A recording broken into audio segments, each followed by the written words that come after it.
Hey guys, so today I'm here at Kart Raceway, which was requested by one of you guys in one of the comments, so thank you very much for that. It's an outdoor track which I've never visited to before. I'm really interested actually because apparently he says in the comment that you can go around and if you get it just enough right, you don't need to lift off. So that'll be the challenge today, but let's go check out the track.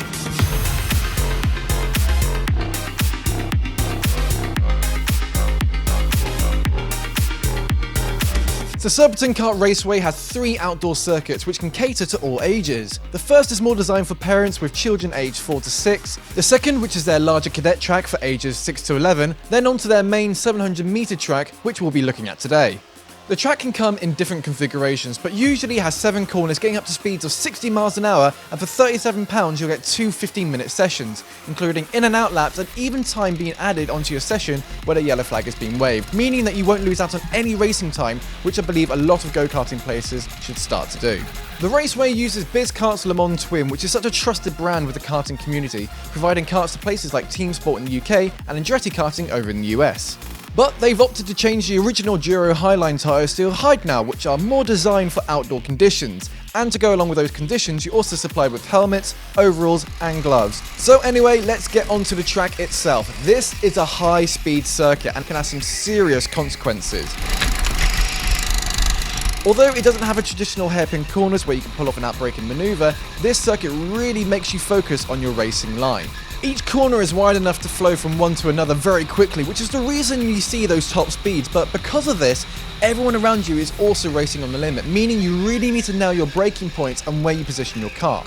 Come off a corner a bit slow, that's an overtaking opportunity. Go a touch wide and that's another overtaking opportunity. This really isn't a track to just lick the stamper and send it on the inside, because at those speeds, a touch of contact will put you straight into the barriers. It's a track which should be approached with some caution, but nevertheless for me, it's the most fun I've had in a while. After getting some practice in, learning the configuration along with my braking and steering points, you really feel unstoppable when you start nailing in those fast lap times. But the challenge today is to do one full lap with no braking and to always be on the power. So let's give it a shot to see if it's possible.